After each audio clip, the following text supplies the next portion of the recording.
1, 0. Real people, real issues, real life. Talk Recovery Radio. Live from the heart of the downtown east side, it's Talk Recovery Radio with Giuseppe Ganci and Darren Gaylor on Vancouver's Co-op Radio, CFRO 100.5 FM. From the streets to the studio, bringing you addiction recovery stories from real people with lived experience and real experts on today's issues. Tune in live every Thursday, noon to 1. Powered by New West Recovery. Real people, real issues, real life. Talk Recovery Radio. And good afternoon, Vancouver. Hello, this is Giuseppe Ganci, and here I am with my co-host, Mr. Darren Gaylor. Hey, Darren, how's it going? Beautifully. Beautifully. How are you, Giuseppe? You know what? Those people that know me, I'm in workaholic mode right now. We've got a lot of stuff going on. Usually, yeah, we got a big conference coming up. It's called the Recovery Capital Summit, taking place in Calgary, Alberta this year. This is our 5th annual conference, and pretty excited about that. You know, it's our 5th year. A lot of people: Jessica, Jared, Matt, Jordan, just a ton of people. This year we got Parker and many other people involved. It's amazing. Just this little tiny nonprofit in the US called Last Door has been able to carry this summit on for 5 years. Yeah. From Vancouver to Halifax to Toronto to Winnipeg, Saskatchewan, Regina, and now it's in Calgary. And yeah, it's bursting at the seams. Like, people are showing up, so that's really exciting. So the conference theme is recovery-oriented systems of care that build recovery capital to help overcome addiction and to help be a response in the current overdose and addiction crisis we're facing in cities across the country. And I'm it's been a couple of midnight shifts the last couple of days, so I'm kind of tired, but the energy's there because I think it's wonderful. It's a pathway neutral conversation about helping people get well, and I think that's what we need to do: prevention, conversations that build on strengths. The Responsible Conference is what I've nicknamed it. The Responsible Conference. That's kind of cool. What's that mean? Tell me. It's solution focused. There's no agenda. Like, there's no main speaker that's like, you got to cater to whoever is backing his agenda or whoever he's on board with. They're just, the speakers are coming from everywhere, and they all are the ones that have like the person in mind, and don't say that there's just one way, that are saying that there's many solutions, and recovery is absolutely 100% necessary. Whatever means you get there, the whole end game is to give that individual more choices in their life. Right. And that was the message that I remembered from last year. And it's responsible. Thanks. Thanks I'm glad that you see it that way. It's complicated. I mean, so I'll speak next year for you. Don't worry about it. It's complicated. I mean, it's just, there's not enough harm reduction in your conference. I'm like, the whole thing's about recovery. Like, it's like harm reduction is part of recovery. Like, I don't understand that conversation. So yeah, it's not easy, and so many conferences are sponsored by big pharma, and there are 3 sessions about medication assisted treatment. So this is totally like not against big pharma, but we don't allow big pharma to sponsor it because then it becomes like about pharma. Yeah. Which it can be dangerous. And it's just so bizarre. Like, I mean, the barriers to organize a recovery oriented conference in Canada are there. If this was a harm reduction conference, like Health Canada would be showing up, red carpet for like, Ottawa politicians, but it's not. So they're not really interested. We got lots of provincial support, but I don't think people know what what the hell is going on. Okay, now we're gonna do the Giuseppe piece here. So the other day in Ottawa, the new minister of mental health and addictions, appointed by Justin Trudeau, like out of her mind, and I can say that because she ain't coming to the conference, so I don't really care. And she never will. We've invited every single one for the last 5 years. They totally snub us. They're not interested. If smoke inhalation room and consumption sites isn't the keynote conversation, they're just not interested. And so anyway, she's in the House of Commons. All right, this is on film on whatever that CPAC is called or whatever, talking about, somebody asked her, hey, we need to get into our guests. So let me just do this quick. Somebody asked her, hey, like we understand your harm reduction approaches to the overdose crisis, but what is your recovery approach to the overdose crisis? And this was an MP asking this. And you know what she says? Because every politician doesn't answer the question. She goes on this spiel about how OxyContin was leading the people that it was addictive, and so that was the problem with OxyContin, because now they're comparing OxyContin to Safe Supply, but Safe Supply is addictive. We know that, but it's better than nothing. And so heroin. So you take it. So you take a breath, and you're like, the Minister of Mental Health and Addictions of Canada has just said on tape in the House of Commons, we know this drug is addictive. We're going to give it to you anyway. Mm-hmm. Like, yeah. I hope that filters throughout the country. Like, your kid, can you imagine? Like, we're going to give your kid something that's going to be addictive. Yeah, but it's going to save. It's going to potentially save like a life. And like, I mean, we're not, like, everybody thinks like they get a little pill a day. Like, we're getting people with like pages of Safe Supply meds, like pharma nets that are book long. And we've entered into the selling of or the offering of 100% organic, grass-fed, pure, unadulterated heroin. It's still, at the end of the day, and unlimited amounts. And I get it. Like, I mean, I get it. Like, I get the urgency of finding solutions, but like you just said in the House of Commons, we're just going to give these people a substance that's very addictive, 30-40 pills a day of it, because like we're just putting our hands up. We're just there's nothing else we can do.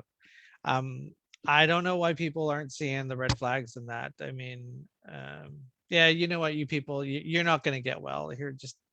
We're not going to throw, we throw billions of dollars into COVID responses so we can all recover from COVID. Addiction and drug users, you know what, just here's your drugs. Like, see you later.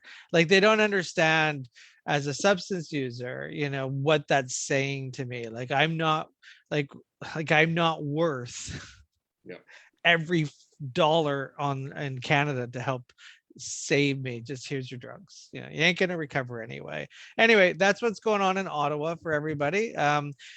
I don't know when this is going to become a number one priority for Canadians. I just don't know. So anyway, we just try to talk about recovery on a weekly basis.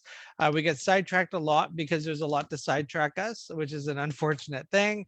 But if you are using, and you have a loved one that's using, and you have a friend that's using, a sponsee that's using, there's this app called Better App that you can download. It's free to use. There's a tool on there called Safety Net. And if you're in a rural community, you have a kid in your basement using, you can set an alarm alert to your cell phone. And if they go unconscious while they're using, you get an alert saying, hey, so and so may be unconscious, and you may want to call an ambulance, and the duty is to call an ambulance, and you have their address, their location, or if they're in your house, you can go downstairs, give them some naloxone. So like it's not going to cure Canada's crisis, but it's another tool in the arsenal, and we're just trying our best. I hope that somebody uses me as their safety net, because I definitely don't want anyone to use alone. And this is it's called digital spotting, and I hope it works. So you're listening to Talk Recovery Radio. We come to you live every Thursday, noon to 1, Vancouver Co-op Radio. Thanks for giving us some airtime. If you like what you're listening to, if you're watching us on YouTube, hit like, subscribe, forward, share, whatever the streaming device you're on, from iTunes to YouTube to Spotify. And of course, Vancouver Co-op Radio, 100.5 FM. So Darren, we get to talk recovery with some amazing guests. Who do we get to talk recovery with today? Yeah, we are talking recovery with Serge Prengel, author of the Proactive 12 Steps, a mindful program for lasting change. Serge is a graduate of France's Sorbonne University and HEC Business School, certified in focusing, in core energetics, and in somatic experiencing. His work also draws from system-centered theory. He is a co-founder of the Integrative Focusing Therapy training program. Welcome to Talk Recovery, Serge. Happy you're here. Very, very good to be with you guys. Right on. So the Proactive 12 Steps, a mindful program for lasting change, is a book you've authored. How old is this book? The book is a few months old. Oh, right. It's a 6th edition. And I've been having a dialogue with the 12 steps for 20 plus years. And so this is the latest change in how I communicate that to people. I love it. As we get older, the things that I'm reading, especially in the realm of addiction and recovery, they have to be revised. Yeah. And so much has changed. Right. And it's sort of, with the same understanding of history and the beginnings, I've questioned why, the 12 steps themselves, like why the 12-step, programs haven't, rearranged the wording a little bit, because there's always the God problem. And you know what I mean? It sounds, those steps sound religious. They come from a religious-based group when they were first presented, right? Yeah. But I appreciate, the original, right? Yeah. So we got to keep that, but we also need different ideas, different theories. So my first question is, how were you first? How did you come across the 12 steps? How were they presented to you 20 whatever years ago? I'm a therapist, and so my approach to change is something that is very personal, and not a one-size-fits-all. Yeah. So about 20 some years ago, friends introduced me to the concept of the 12 steps, and it was something that, on the one hand, troubled me, and on the other hand, intrigued me and stimulated me. And so what troubled me is the sense of there's something that feels a little rigid, that feels a little cultish, that there is that, kind of religious fervor to it, that there is, it's a one size fit all, you name it, all kinds of stuff. And the thing that really I found wonderful is the fact that so many people were able to actually recover based on it. That I love the concept of people helping each other, of peer support group, and how you can get the most out of the human being when in connection, in a sympathetic, meeting of kindred spirits. So that had led me to see how can I actually reconcile two things, seeing that there is obviously something that works there. And how is it, what is my understanding of what works? How can I distill it? How can I put it in a way that corresponds to how I understand therapy, and how obviously the world of therapy and the world of addiction has changed so much since the times where those people created the 12 steps, and so that's been a very interesting journey. I love it. It brings me, that a feeling of I don't know, what is it, like hope, I guess, because so many therapists I remember seeing in my travels, they were either, sort of ignorantly saying you should go to an AA meeting, you should go to a 12-step meeting, not having any experience themselves, just knowing that's a place of peer support. And right, like take two aspirins and see me in the morning. So take a meeting and right. Or they were completely opposed. It's not proven. There's no, stats to support it as a therapist, let's say. And so they would never suggest it. And here you are, thinking from a professional standpoint, thinking from a personal, process of change standpoint, and how you can use it as a tool. That's wonderful. And I wish there was a therapist like that thinks like that for everyone. So shout out to you. Thank you. What is it like? We're sort of left, like, as you say, in the peer support community, the 12-step community, for a sponsor to show the new person, what these steps are, and it's their own interpretation and whatever interpretation was given to them. And, what do you think? Like, have you looked into it, as far as religion goes? Like, has that phased out somewhat? Do you find more people are looking, for a less religion thing, or is there still the need for that, do you believe, in a therapeutic process? So there is, there's a whole range of people, and there are definitely some people for whom the religion thing is an enormous need, an enormous boost. And if you think about it from a certain perspective, the idea that you can be in the hand of God so that you're protected is a very powerful thing to deal with lots of fears, that essentially we're talking about fear and vulnerability.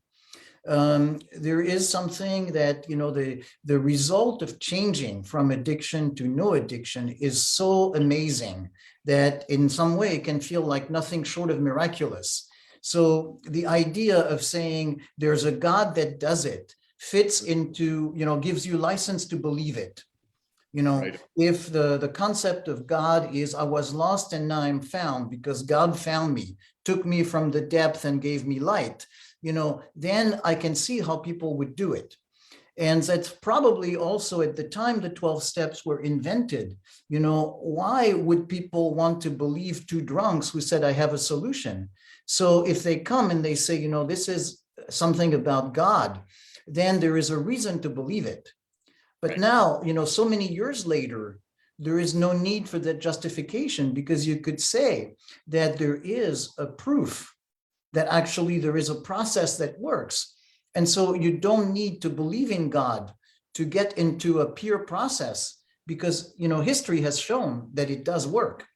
Right. I think social media is one of the reasons why you can move forward from, in today's world, it's a totally different connected world. What do you say for that? One of the main comments when people either aren't favorable in the 12 steps is in the 12-step idea. It's like you have to work it. You have to do the work. And if it doesn't work, it's because you didn't do the work. And a lot of people feel that that's stigmatizing and that it's a disease. And like you go to the doctor and the meds do the work for you. But in this world, it's like, but you have to do work to recover. How do you respond to that? Like, is it true? Is it not true? Like, what is your take on the fact? Like, if I don't do the steps, I'm not gonna, like, I don't just go to a meeting and get well. I have to do the steps. I have to do what it says. So what's your take on that? I avoid that discussion because it's the same thing. It would be somebody tells you, well, you give me this medication, but if I don't take it, it doesn't work. Okay, I can't discuss with you. Yes, you're right. If you don't take the medication, it doesn't work. Doesn't mean the medication does not work. So, and actually, in a way, directly to address your concept, that's why I call my rework the proactive 12 steps. So to emphasize proactive, that what makes it work is that you work it in a proactive way. You're not just kind of waiting for God to give you wisdom or to give you, sobriety, but you actually take an active part in it. And so people who don't want that won't buy into it. But I cannot talk to people who can't understand, who are so far apart. I can only talk to people where there is some degree of connection. And so there is a bridge and it's possible to do something. So the book is called, sorry, Darren, the book is called The Proactive 12 Steps. And so I get this book.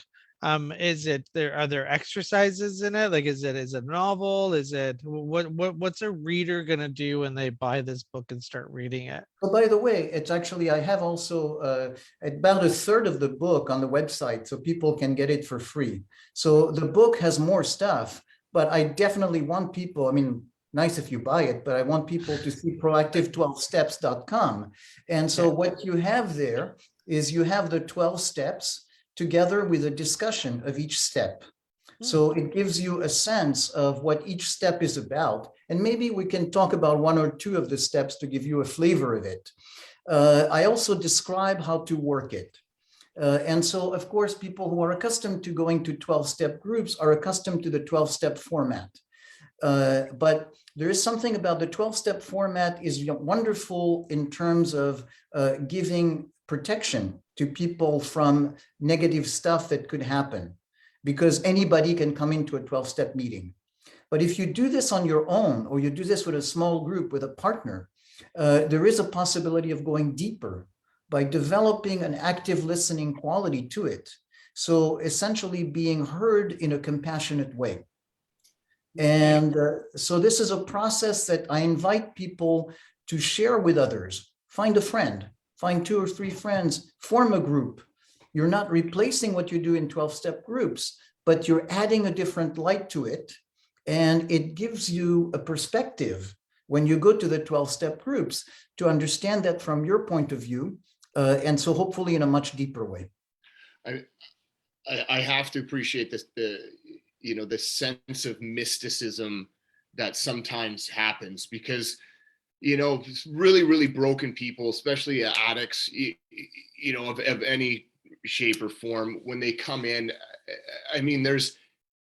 there's definitely a very, very profound lack of any type of awareness from, their childhood trauma having any effect, and how they could have responded in healthy ways then, or, who their potential ability to reach out could have been. Like, there's just an overwhelming lack of self-awareness, I believe, for anybody, that's beginning a process of change.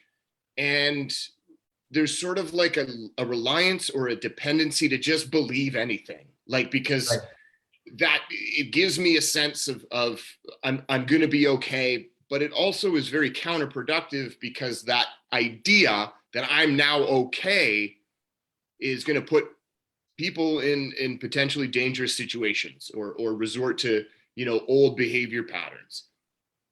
So I can't remember where I was going with that question, but I really. Let me, there's something with what you said that gives me a thought, like an image came to it, because in some way you were talking about, on the one hand, doing what you did or believing something new. But so the image that came to me is a sense of being on a high wire. And on a high wire, you could go too far in one direction, too far in the other. You don't want to be rigid because you can't move. The balance is something about kind of going a little bit here, a little bit there, and finding the balance moment by moment.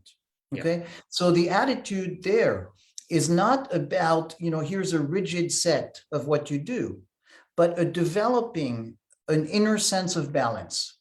Okay. There's no way on earth that if you're on a high wire, you can just have a pre-programmed way to do it.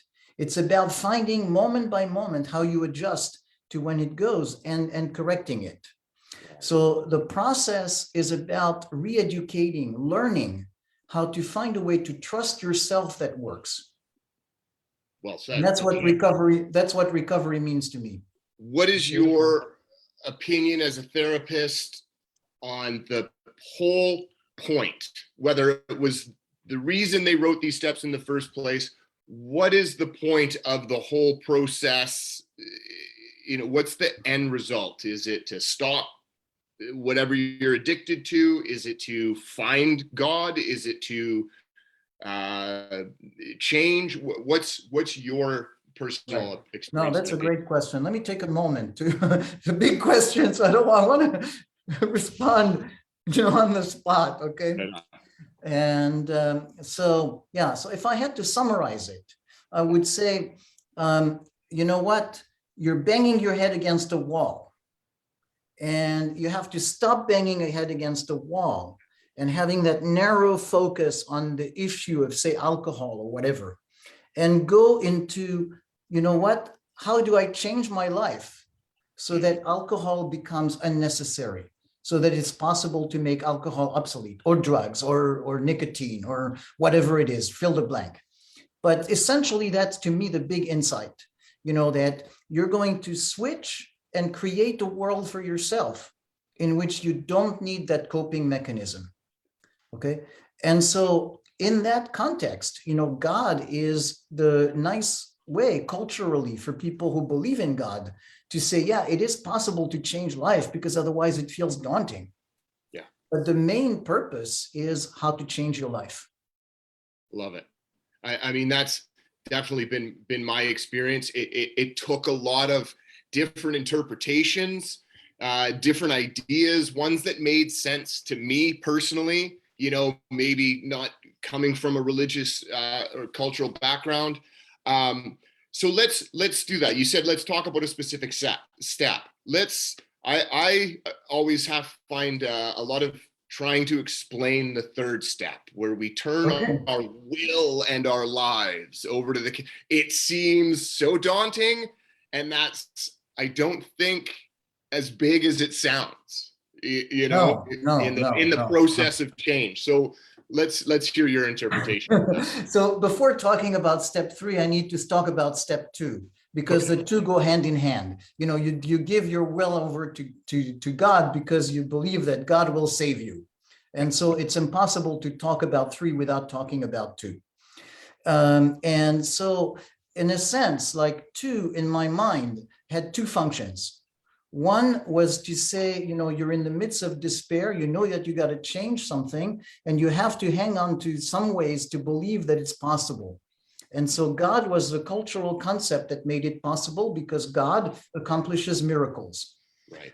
As I said before, we no longer need that, because we know that it's possible to change. So then the image in step 2 is going to be, what is it that's your image of what's going to make it possible? Okay. And so step 3 is going to be what makes that image of step 2 possible. Okay. So the image I have for step 2 is the image of what it's like to patiently disentangle an entangled cord. Okay. And so what it is about is that, it seems daunting, it seems impossible, but it is possible. And the only way to do it is to actually change the way you relate to it. You cannot do it from a place of, you have to, time and again, come back to engaging with it. Okay. So you could say spiritually that God corresponds to the experience of engaging, whatever, but physically, emotionally, I think everybody has had the experience of what it's like. You do something that's frustrating, like disentangling a cord, and how you simply cannot do it when you get to your reactivity, and you have to time and again come back to being engaged. Okay.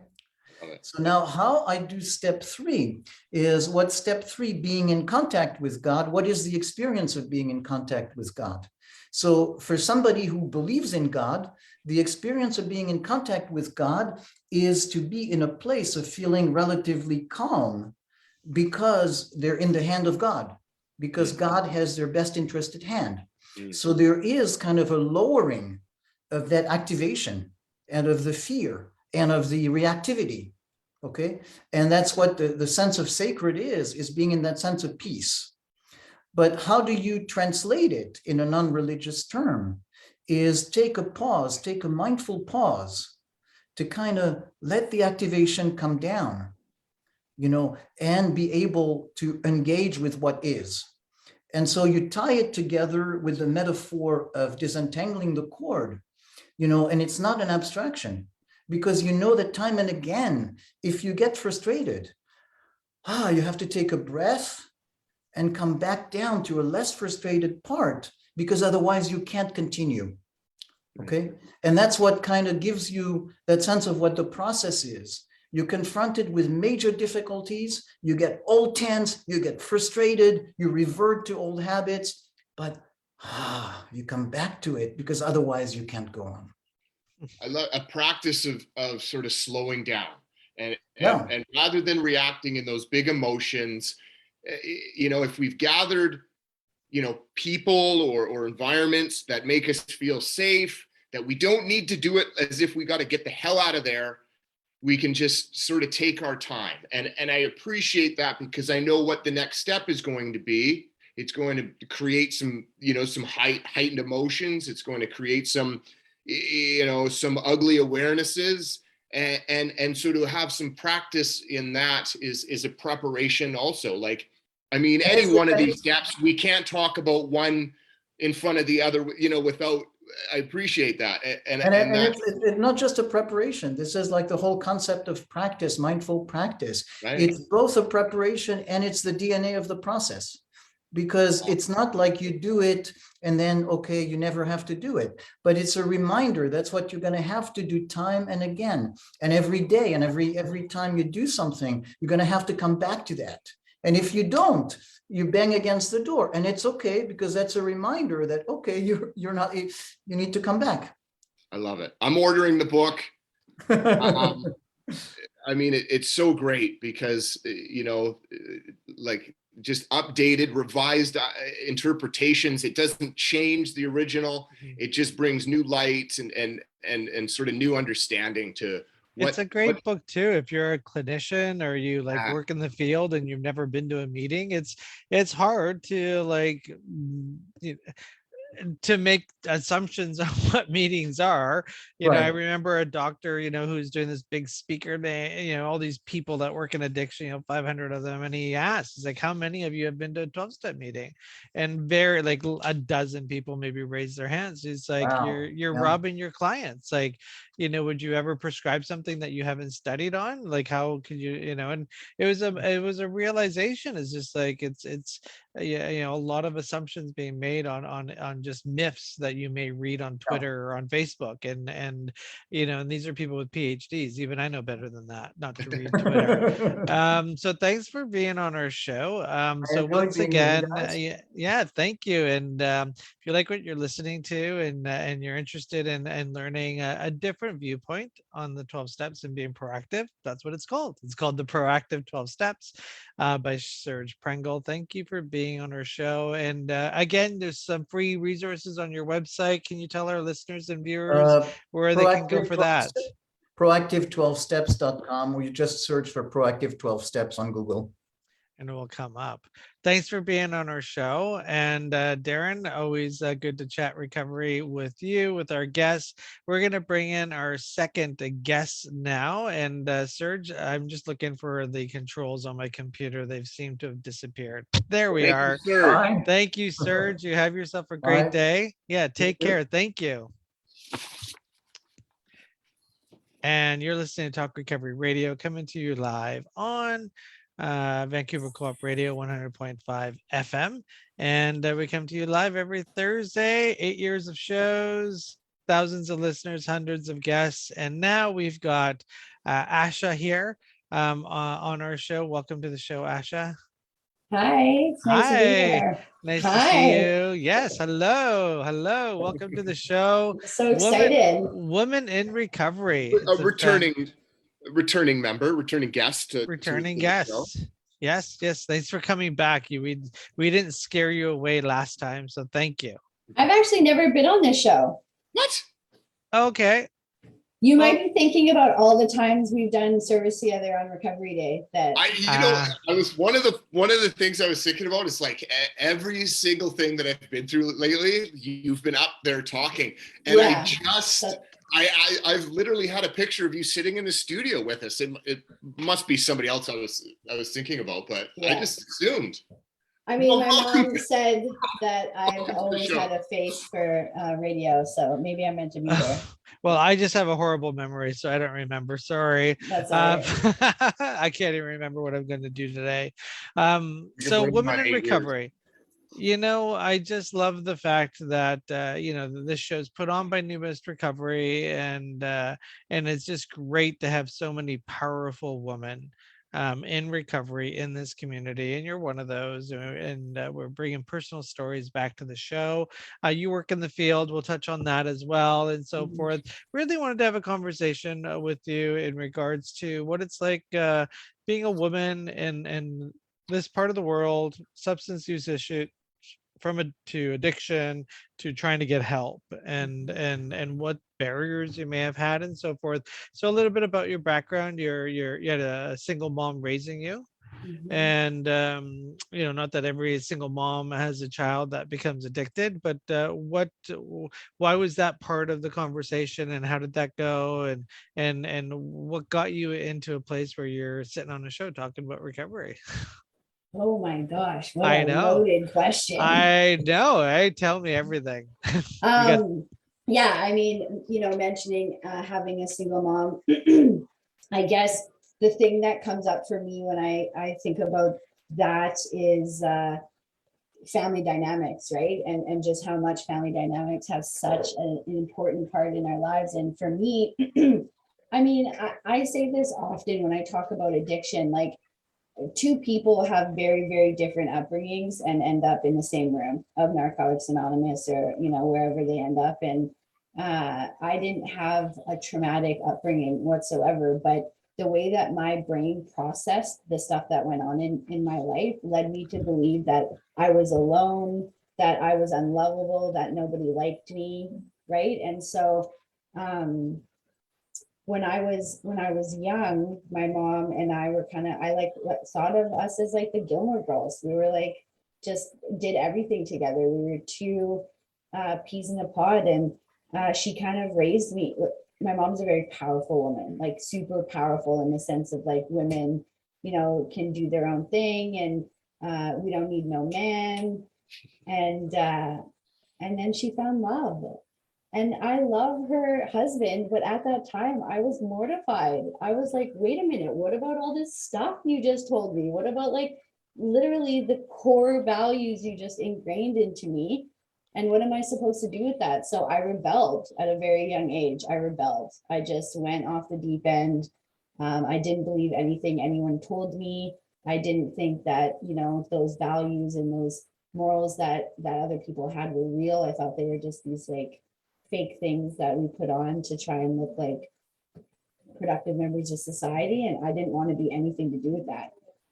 Right. So my story in regards to women is I had no relationship with women before I came into recovery. I remember hating Barbies as a kid because I was like, wanted to be the opposite of what every girl I knew was. Like, I did not enjoy being a woman. I didn't value like how important that would become in my life. And it wasn't until I got into recovery and recognized and started to appreciate just how much power we have as women and how empowering we can be to one another. And that's a very common conversation I hear, Yeah. you know, coming to meetings and so forth, is like, I never talked about that, you know, before recovery. Like, yeah, I didn't have any male friends, and women, I didn't have any female friends, and, you know, how to be, you know, vulnerable with people. Like, it's just conversations that we just don't have, I guess, as human beings, which we probably should have, because it helps us get well. So Mhm. when did you know your substance use was addiction, and how did that unfold? Because, you know, for me, it was just, you know, I was literally on fire before, you know, I realized, you know, I needed help. Like, I didn't have therapy or anything growing up. Like, it's like, I'm on fire, time to put me out. Yeah. And it took a long time to put that flame put that flame out. Oh, for My sure. flame is still burning, actually. I don't So know what's worse, having the flame and knowing I need to put it out, or not even knowing the flame's there until, like, you know what I mean? I was like 15 years old. I'll never forget coming home. I was like coming home at, like, you know, the walk of shame on the bus early in the morning, after being up and out all night, and thinking to myself, can I stop myself from doing this every day? Like, I don't think I can stop myself. And it actually scared me to death. It really did. But the first time I ever recognized myself really being like that, at that point, it wasn't like daily use. It wasn't like I wasn't robbing people, like nothing was going on physically. It was just like this thought process that, like, I don't know how to have fun without like party drugs. Like, that's kind of alarming. But I was actually 16, and I went to my doctor, who was a pediatric doctor at the time, and I told him I was having trouble. I was like on the verge of dropping out of school, and I told him I was having trouble with concentrating, and she prescribed me Dexedrine at 16 years old. No conversation with my mother, no involvement from an adult in my life, and literally put me on this highly addictive, like highly habit forming medication. I got no diagnosis either.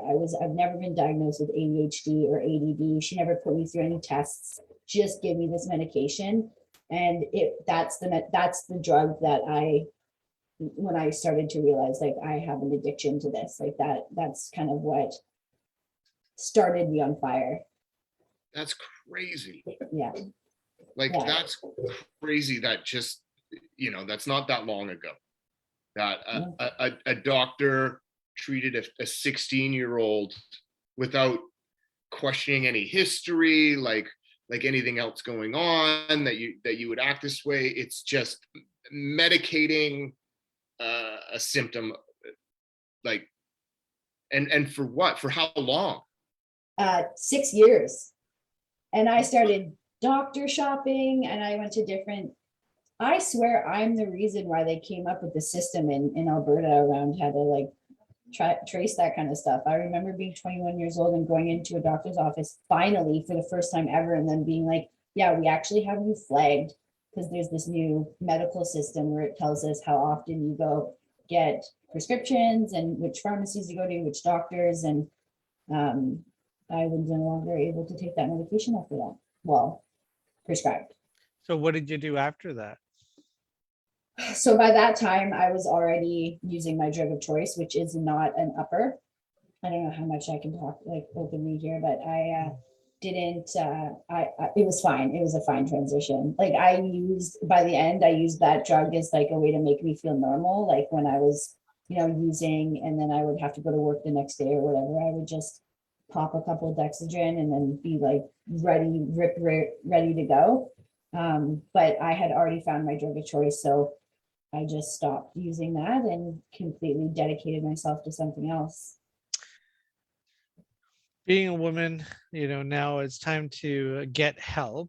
Your story, private treatment, funded treatment, intervention, I'm ready. What happened in your story? Did you like show up to rehab being like, I need to change? Oh God, no. Oh my gosh. So after I met my partner, who became, you know how we all have that like just addiction relationship that is kind of like a prime part of our story. I met him when I was 19 years old, and we immediately went into a life of crime together. anything and everything we could do to get drugs and alcohol, we did. We, ended up on house arrest, and then we had left our house, and so we were on run from the cops. We moved to Mission, BC, because I'm from Alberta, and decided we'd try and change our life there with no means of how to do so. And I was homeless in Mission. He ended up going to jail, and I honestly, it just happened. Like he called me one day and he's like, "You need to go to detox. Like I don't want you dying out there while I'm in prison." And I was like, "How dare you? Like how dare you?" But then I thought about it and I was like, "Okay, if I have really nothing going for me, I can try it." And I just happened upon detox. Really, it was like it wasn't so much of my doing, but I just didn't really have anything else left going for me. And then in detox, the girl who I actually brought flowers to on my 1-year cake because she saved my life. The woman was like, "Don't you want to do something different? Like, what are you going to do? Go back to Mission and wait for this guy to get out of prison and just start doing the same thing you did over again? Like, don't you want to try something different?" And just from that conversation, I ended up in treatment. And I'm from out of town, so they got me on funding for it. Like it was an AFS funding, which is an emergency fund for people who are kind of like don't have income assistance, can't quite afford treatment. And I ended up here where I work now. And I'm not going to plug my. No, it's a big deal. So yeah. you work at Westminster House, and Yeah. like frontline workers, healthcare workers, people that work in the addiction industry, need some props too. Like you survived the COVID, well, surviving it, because it's not like it's over yet. But I work in the treatment center too. This show's powered by New West Recovery. I mean, it's been stressful the last 2 years. People, the whole, COVID outbreaks and coworkers not showing up for work. Like you can't do addiction treatment virtually. But there's programs that are virtual and no, but what we in a social model program, you need to be there, and you had to show up, and my coworkers had to show up. And what was that like for you working, during the last COVID? Well, the current COVID. It has been a lot. It was a lot. So I actually got the position of program manager as COVID was starting. It was literally a month before the world went into lockdown when I was like given this chance to kind of do something different. And it was a lot. I mean, my executive director, who's just like on her feet, really thinks of just things so quickly, came up with our virtual recovery program, which gave us the ability to help people remotely when they weren't able to come to treatment or they were super high risk. So that came out of COVID, which I'm super grateful for, because it has become a program that helps us so much with either assessing if people really do need to come to treatment and they're just kind of copping out with virtual recovery, or just accessing people who wouldn't otherwise be able to come, right? And other than that, like we, over just trial and error, developed. I mean, I've had COVID 3 times, so every wave that we've had, I've gotten it, because we. I'm not laughing. Sorry. No, it's funny at this point. I'm just like, God, like what's happening? You had it 3 times? Yeah, you've had it. I'm gonna bang a pot for you later today. Literally, we've had it here. It just is what it is. Like we just have to keep going, and we through trial and error. Like by the last time we had a COVID outbreak, I think we've had like, I don't know, 4. By the last time, it was like we knew it. It was just so quick. It was so easy to get settled in. We developed these like zones where it's like the positive people, the negative people, the recovered people. We have like a campus of houses, so we have the ability to isolate people really quickly. And then because of Zoom, we were able to like reconnect everyone through our groups and stuff. Yeah. What's some of the biggest barriers? So we're all trying to get people into recovery. What's some of the biggest barriers you're finding to help women get into recovery? Oh my God, there's so many. I mean, funding is a huge barrier, obviously. one that really frustrates me is if somebody is needing funding, the hoops that they have to jump through in order to get into the facility. So because we're Fraser Health run, and they now have like, as the same as Vancouver Coastal Health, they have an intake line. People need to call this intake line. They need to get a referral filled out through this process.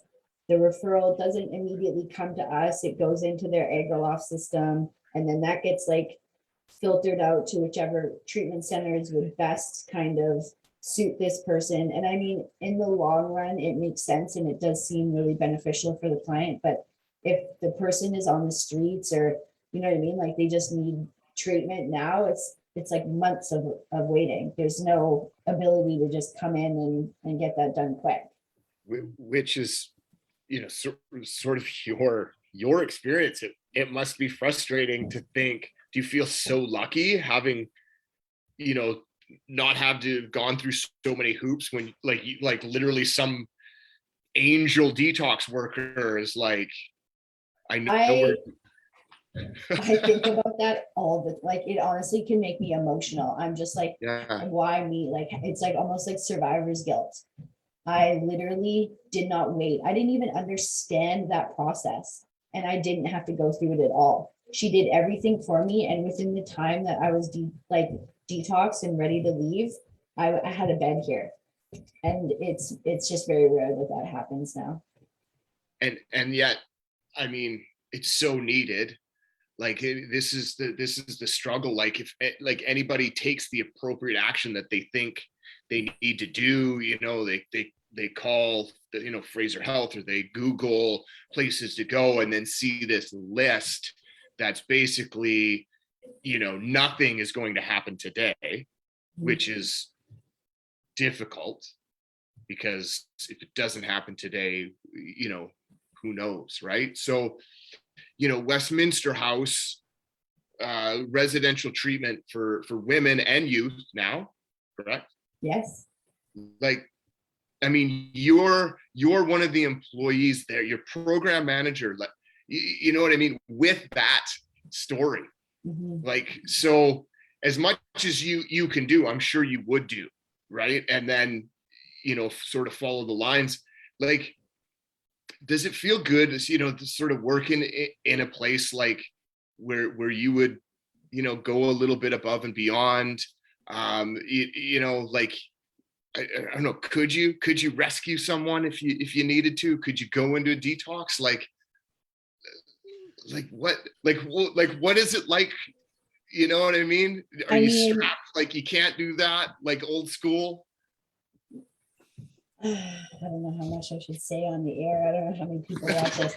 The thing is thousands. To be honest with you, the thing is that the more I've done that, the more it falls through. It never works. It's really interesting. The favors, but, and it's, I also don't like to pick and choose like who I think is worthy of, you know what I mean? Like of getting it sooner than somebody else. Like I don't want to feel like I have that power. But of course, if I, you know, I had my aunt who was, you know, struggling really badly, and it was just something that she was able to, you know, I just wanted her in here right away, and she didn't end up making it. She actually passed away a month after leaving here. And so it's so hard to tell, you know what I mean? Like it's the way that it happened for me, but it wasn't, yeah, it's hard to say. You know what I mean? Didn't mean to put you on the spot. I just I was just thinking about all of us. We've all worked in a place of, you know, residential treatment where, you know, we have to look for funding. We have to go through the hoops to help people, but also we come from a very personal place where we've been saved ourselves. And how that conflict. I say you just keep trying. You just keep trying, because you never know. Like you just absolutely. I mean, like we've said on the show, you know, we're trying to logically fix addiction when it's completely illogical behavior. So logic isn't going to fix this. It's just everything has to be available. Everything needs to be thrown at it, and one day it will stick. That's and one right. day it won't. And That's right. why, that's why I like I'll just say it, why I like NA is just this, it's not about figuring out addiction, it's about figuring out recovery. And Mhm. the medical model can't do that because they want to be able to prescribe. It's just their model. And I like the idea of just making sure everything's available and let people pick and choose, let people make mistakes, and because you learn from those mistakes. And yeah, that doesn't mean that let people die, which is like we had, dead people can't recover. It's also, the willpower and Totally. not willpower, that's the wrong word, free will to make decisions. And if you want to use, go ahead. If you don't want to use, go ahead, type of thing. Sad news today. I don't know if you've been up to speed yet, Asha, but they're shutting down a youth detox in Vancouver. Directions is being shut down. So we're all talking about waitlist and funding, and like so if you go online, look for it. You can go to Facebook, go to our Facebook page. I'm going to post this right after the show and sign the petition. It's like they say it's unsustainable. And there's a really, really kicker in there. They want youth to detox at home. Oh my God. Okay, so number one, most kids that need directions detox don't have a home. Yeah. Like they're homeless. 100%. Oh, so what's the home? The shelter? The streets? Like how are they gonna detox? So that's number one. So no explanation on how that's gonna get fixed. Number two, we've just legalized marijuana. There's tons of kids showing up at just like your program, at our youth program, drug-induced psychosis. Where's all the money from all the weed tax dollars they're making so we can help the kids that are getting into drug-induced psychosis from smoking weed? Yeah, I know it's organic and it's healthy, and God made marijuana wouldn't harm people. I know that whole argument. I've read it on Twitter. God But there also are made kids. opium. Yeah, the kids are showing up, in drug-induced psychosis at 14. So they can't go to directions because it's not sustainable. So this is the world we're living in. It's like an overdose crisis, thousands dead, 20,000, 22,000 since 5 years ago when they called the crisis a pandemic, or whatever they called it. I'm just mad right now because it Yeah. kind of just popped up on my Twitter and all that kind of stuff. So that just happened about 10 minutes ago. Like shutting down youth detox. So you work in the youth program as well. We have a Yeah. youth program. An opportunity to help stabilize somebody while we try to figure out their funding is being ripped out of the system. So we're gonna have kids at home, Oh. detoxing themselves. So So like think about it. Darren, you're 16. Are you gonna detox at home? well, I know it. Like, I mean, Ash's story. I mean, my story was like just go to a detox. Like that's all it is. It's a detox facility. You're there for 7 to 10 days to detox off of the substance you can't stop using. And then from there, you have the option of just leaving or going into treatment or finding the next step. Now, with all these detoxes being removed, Ash, Westminster House, having now a youth program, like, do you find that a benefit to be able to detox clients, when they get to the center, or do you see better results in coming from an outside detox already somewhat stabilized? Yeah, I mean, our program, I definitely see a benefit in going to a detox rather than doing it here. We have the means and we will 100% do it, but it's not as comfortable. We're not a detox center. So the medication. Who's gonna pay for it? Like that's the other piece. Who's like, I mean, that's why you need detoxes. I mean, it just doesn't make any sense. But So anyway, but sign the petition if you can. It's going to be on our Facebook page. We literally got a minute left here in the show. Yeah. Asha, congratulations on your recovery journey. Congratulations on your relationships you have in your life. I know some of them and they're great, and it's always great. You just got back from an awesome vacation. I love Thank to you say so much. recovery brings you back back to life. You're an awesome volunteer for this big party in the background, Recovery Day, September 10th. You're going to be volunteering again on September 10th? Oh yeah, every year. Okay, put in your calendar. Ashley's Yeah. a big volunteer in a lot of our activities. Great to have you on the show. I really Thank you. appreciate it. And you're coming to the conference in 2 weeks. I'm coming, yeah. Yes, we are Anything going. and everything. Yeah, Recovery yeah. then. So we'll see you in Calgary on April 12th and 13th at the Recovery Capital Conference. Darren, are you coming? Bring your boys. Yeah, whatever. You got tons of money. Let's do it. What? Well, and now a guest on Talk Recovery. Thank you. Yes, and now Yes. a guest on Talk Recovery Radio. Very That's honored. another bucket list for you. You can catch up on everything that Westminster House is doing on their website, westminsterhouse.ca. In New Westminster, a women's program for youth and adults. This was Asha's personal story. Thanks for having the courage to share your story. It's going to help some other women be like, yeah, you know what? Like I did the pharmaceuticals that turn into to illicit drugs, and it's okay to talk about it. It's okay to ask for help. You're listening to Talk Recovery Radio, powered by New West Recovery. We'll see you next Thursday, and take care, everyone. Bye, Asha. Bye, Darren. Thank Take you. care. Bye, guys.